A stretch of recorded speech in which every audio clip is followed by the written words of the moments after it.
Hey there, ready to dive into the world of the Midas Touch? Yeah. We're unpacking this book Okay. that claims to hold the secrets to entrepreneurial success. Right. Forget about magic, though. This is about getting into the minds Uh-huh. of successful business people.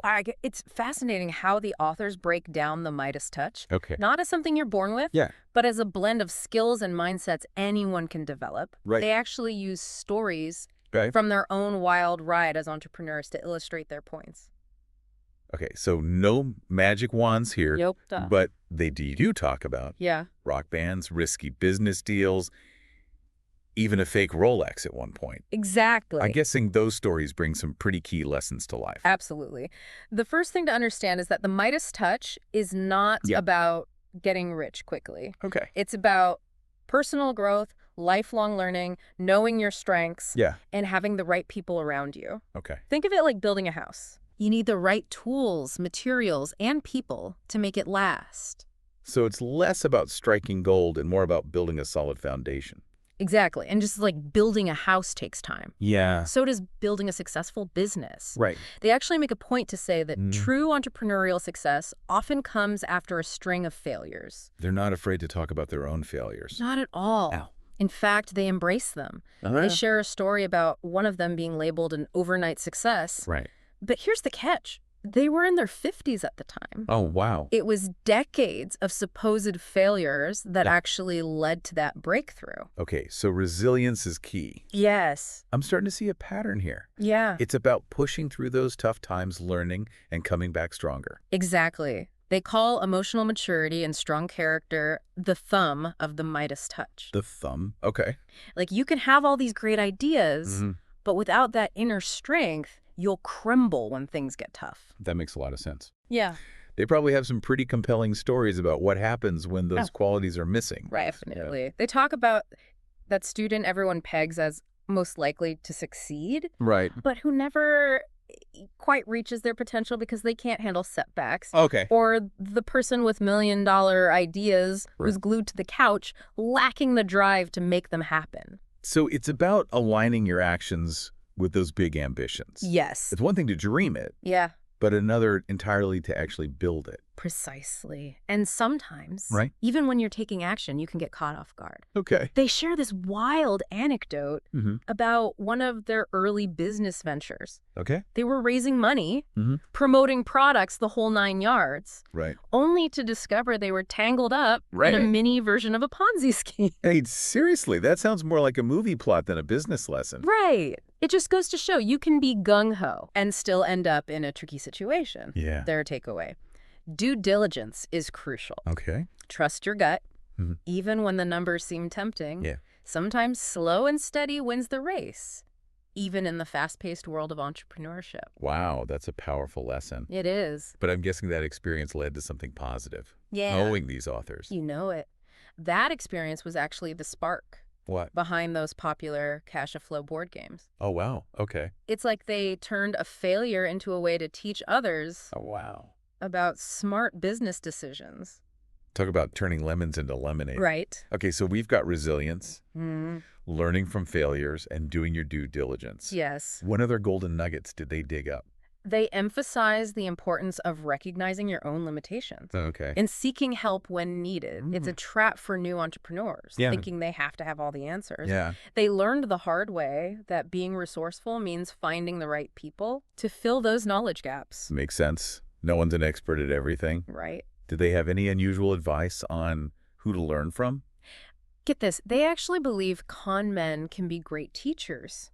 Hold on. They're advocating for learning from con artists. Wow. That seems a little risky. They're not saying you should become one. Okay. Their point is that con artists are masters at exploiting weaknesses Okay. in people and systems Right. by studying their tactics. Ethically, of course. You Yeah. can learn to protect your own business Yeah.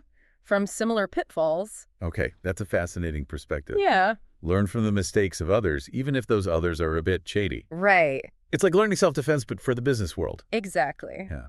They share this rather poignant story about one of their fathers.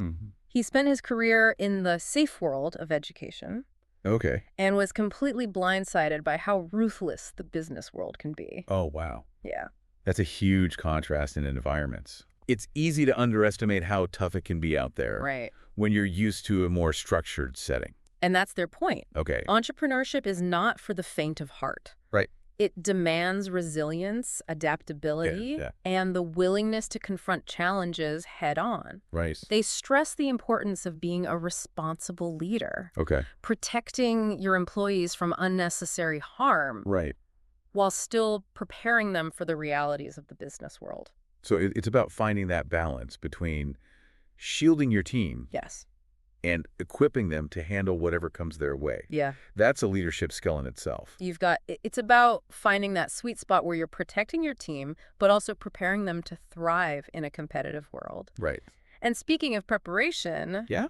the authors have some interesting thoughts on the kind of education that helps entrepreneurs succeed. Okay, so are they saying everyone needs an MBA? Or is it more about street smarts? It's more about self-awareness, actually. They talk about the different types of intelligence. Yes. Like the theory that there's not just one kind of smart. Right. And for entrepreneurs, it's that intrapersonal intelligence Okay. that's super valuable. Intrapersonal. Now, that's the one about understanding yourself, right? Yeah. Your strengths, weaknesses, that kind of thing. You got it. Okay. It's knowing what makes you tick. Okay. They argue that if you don't have a handle on your own thoughts, motivations, and weaknesses, Right. you're going to make some costly decisions. Yeah. No matter how book smart you might be. So it's like that old saying, know thyself, but applied to business. Exactly. Okay. One of the authors shares a story about being a self-proclaimed C student in school. Okay. Not exactly a shining academic star. All right. But then they became a gunship pilot in Vietnam. Oh, wow. Talk about a high-pressure situation. Yeah. That experience forced them to develop incredible focus and discipline. Right. Skills that later became crucial in their business ventures. Wow. Talk about a crash course in focus. It makes you think about how life experiences outside of the classroom can shape an entrepreneurial mindset. Absolutely. They actually emphasize that focus is a skill. Okay. Something you can develop even if you're not naturally inclined that way. Right. It's like learning to play an instrument. Yeah. It takes practice and dedication. That's encouraging for anyone who, like me, sometimes struggles to stay on task. Yeah. So we've got self-awareness, focus. Anything else entrepreneurs should be focusing on? Mentors.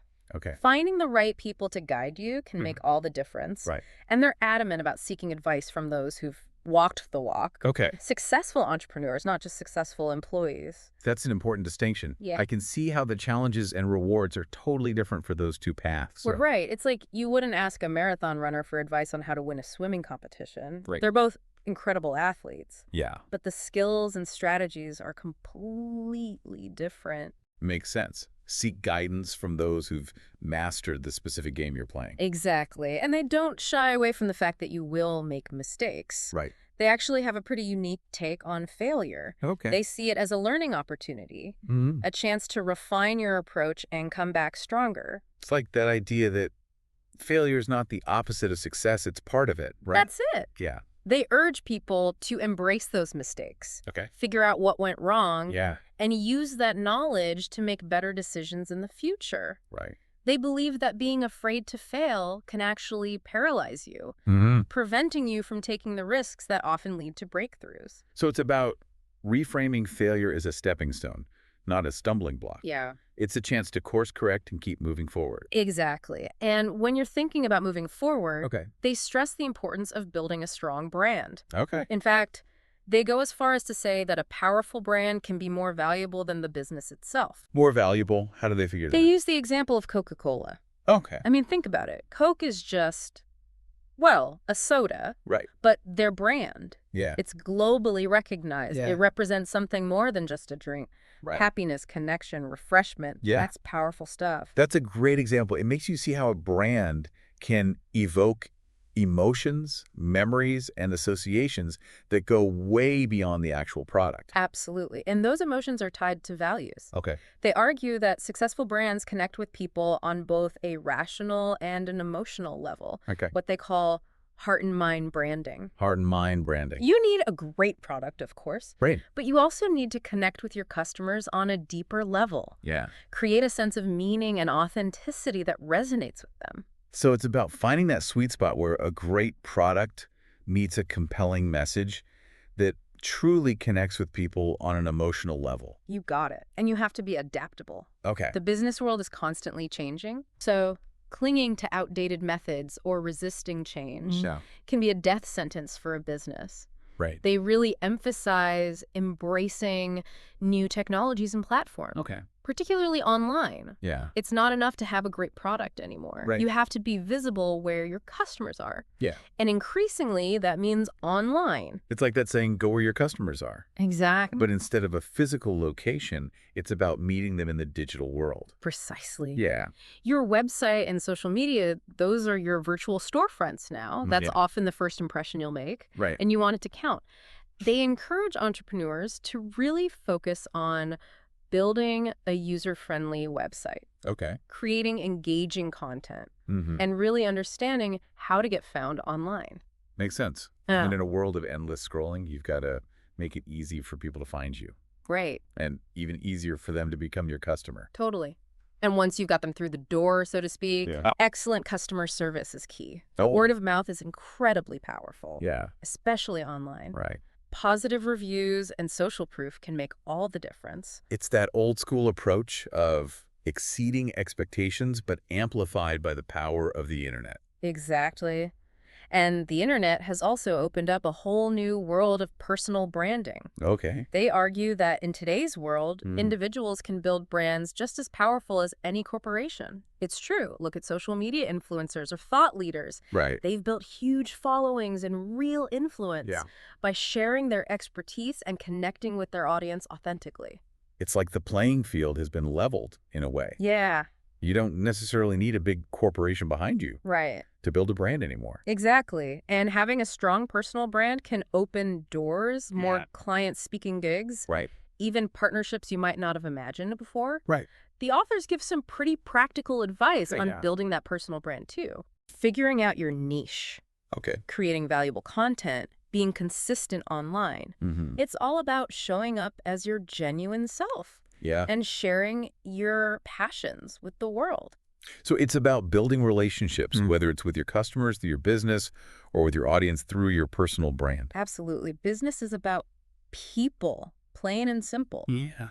It's those strong relationships with customers, employees, partners that make all the difference. Right. The authors stress that trust, respect, open communication, Right. those are the foundations of any solid relationship, business or otherwise. And just like in our personal lives, Yeah.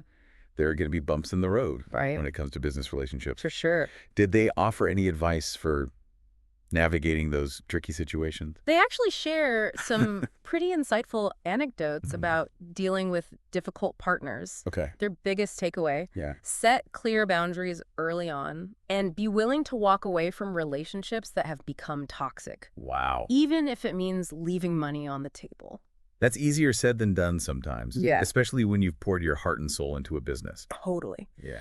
But they make the point that holding on to a bad partnership Mm-hmm. is like trying to drive a car with a flat tire. Right. You might limp along for a while, Yeah. but eventually you're going to crash. Right. They also emphasize choosing the right partners from the get-go. Okay. People who share your values, complement your skills, Right. and are truly invested in a shared vision.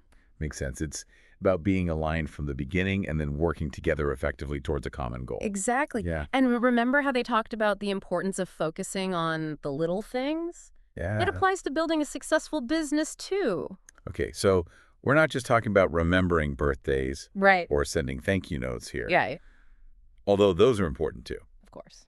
They're talking about finding those small but powerful details Yeah. that can give you an edge. Okay. Think about Walmart. Okay. Their little thing is always low prices. Right. Or FedEx overnight shipping. Right. Simple concepts. Yeah. But they built empires around them. So it's about finding that unique value proposition, that little thing that you can deliver consistently and it really resonates with your target audience. Exactly. It's not about trying to be everything to everyone. Right. It's about excelling in your niche. Right. And remember, Right.